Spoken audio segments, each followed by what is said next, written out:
Hello to our listeners of What a Hell of a Way to Dad. This is an ad for the podcast you're listening to, and it is the only ad for the podcast that you're listening to that you will hear on this show. We have a little something called Patreon. Patreon.com/hellofaWayToDie. It is linked down below. The deal is you give us $5 a month and we give you bonus content every month, every week, as much as we can. It will also give you access to 8 years of our bonus content back catalog. But beyond just extra episodes, you'll also get exclusive video content, discounts in the store, the ability to vote on future Zoo Crew episodes, and access to the Discord that we share with Lions Led by Donkey. You can also check out the store at whatahellofawaytodad.com. There you'll find patches, stickers, pins, handmade items, and whatever things I find at a secondhand store that interest me. We appreciate your patronage in whatever way that you can give it to us, as well as your feedback. If there's anything that you want to hear on this show, please let us know. Sergeant Joker at hellofawaytodie.com. Once again, that's patreon.com/hellofawaytodie and whatahellofawaytodad.com. Thank you and enjoy the show. So back when they did Pirates versus Knights is the only time that they had somebody with gunpowder versus somebody who doesn't. Because going forward, they have to start like, look, if you're going to have a gun, the other side has to have a gun too. And you can do that with the Pirates because the Pirates are shooting like, the flintlock pistols that are incredibly inaccurate and not super powerful. And, so you can kind of get away with it. But yeah, after you get to this, you have to do the gun versus gun. And this is the first time you have like AK-47 versus M16, which is, one of the largest arguments that's been taking place ever since Kalashnikov and Stoner put their dicks down in the weapons facility, and a bunch of incredibly online internet warriors were just like, no, this one's better and that one's better. It was like you pointed at someone and pull the trigger and it hits them. It's just a numbers game at that stage. Exactly. So we have our experts. We have Jeff Desmoulins. Jeff Desmoulins this time is discussed as a biomedical expert and a black belt in karate. Jeff Desmoulins has quite a resume, and they're always using different parts of it during different shows. Sometimes they talk about how he was a paramedic. Sometimes they talk about how he was in the Canadian Army. They really love to talk about him being in the Canadian Army for some reason. Oh, hey, we gotta defend the maple factory. Eh? Whoa, what's this all about? The Taliban are attacking the maple factory. They're crippling strategic resources. They're attacking, hospitals and oil pipelines in the US and the maple factory, and I suppose the factory that manufactures boot polish for Justin Trudeau. Yeah. Yeah, they export all that to the Dutch too. The Dutch are going to be really feeling the pain there. We have Dr. Armin Dorian, who has the easiest doctor job in the world of coming up and sticking a finger into a gel torso and saying, yep, that's dead. The man has some sort of weird thing about sticking his finger into holes. Yeah, that was something that I noticed, because I haven't seen this in years at this stage. I was watching it and I was like, because obviously I edit these episodes and I'm like, yeah, these guys sound like morons. And then I was like, this guy is just like going up and is like, yeah, I can get to the second knuckle, he's dead. Well, look, he was a UFC guy too. Like, he was a UFC, he worked as emergency room tech. So like Armin Dorian, and if you look him up, he does have bona fides. He who runs a hospital now. He worked as an emergency room doctor. I imagine this is one of those like, look, you are good looking enough to be on TV, and you have like some kind of background in medicine, so we can bring you in.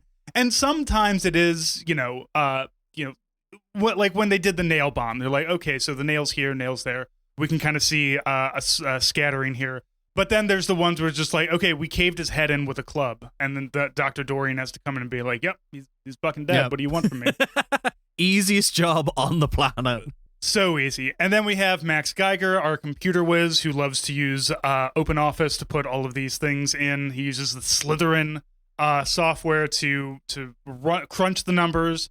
Unfortunately, these were all made before Totally Accurate Battle Simulator was created as a game. I feel like they could have had that existed back in 2009, 2010. We could have gotten some more interesting fight scenes, but we wouldn't get the recreations at the end, which are really the cherry on the top of all of this. I mean, like, to be fair, I love watching TikToks of a guy who is running a computer that I assume is like the modern day version of Deep Blue, and it's like, what if you put 2 million Crash Bandicoots versus 4 Master Chiefs? And it's like, that's what I want to see. But like, we could do that. We could bring back Deadliest Warrior, but only for video game guys. Yeah. Like, what if Crash Bandicoot and Banjo-Kazooie had to fight each other, or But what I was gonna say is like Max Geiger's like really, really rocking the like E3 presentation from like 2009 T-shirt with a blazer over it. Is like this is so period accurate. He's like 22, I think, when this is all being shot, and I said I found he talks about it how they're using Open Office because they didn't have it in the budget to actually purchase Office 2008 or whatever it was back then. So he's there. He certainly is there as the guy who inputs the information and kind of gives a little input. You know, whenever they test these weapons, they have to show like Jeff DeMolin and Max, or it's always, Jeff DeMolin's always there. It's either Max or it's Dr. Dorian discussing like, well, which one do you think was more deadly here? You know, they have to. It's not just the how does this work, but also how do you feel? You know, and we get that when we'll talk more about that when we get. Yeah, we're talking about vibes based combat. It is. It is very vibes based. All right. So let's kind of get into our weaponry, and they kind of bounce back and forth. So I want to talk. You know, we'll talk. You know, short range, mid range, long range, special weapons, things like that. So our short range fight was the slingshot versus the bayonet. The IRA had the slingshot. The Taliban had the bayonet. Now, this is the first instance of everybody had a fucking bayonet. So I don't know why one side gets the other. But the slingshot, is that actually like a weapon that was used by like adults during? Not really. I'm gonna like so much of this stuff because like I dived so deep into this episode. It was like so much of this stuff feels like this is like information told third hand to Armin Dorian or like one of the producers in a bar by like a dude from Boston. It was like, yeah, they like kids and civilians would use slingshots to like fire stuff at the police, but like the IRA weren't doing that. They were just, you know, throwing bricks or shooting them. Right. And another thing that was really irritating is they're showing, you know, scenes from the Troubles, and they're showing video from, you know, they're not going to show the Taliban blowing up American soldiers, so they have to show footage of the Taliban during the Russian invasion. Fucking cowards. I know. Lean into it, guys, because it wasn't the Taliban that was fighting the Russians. It was the Mujahideen. But they have the slingshot and the bayonet. I honestly like the bayonet. I don't know anybody that uses a fucking bayonet anymore.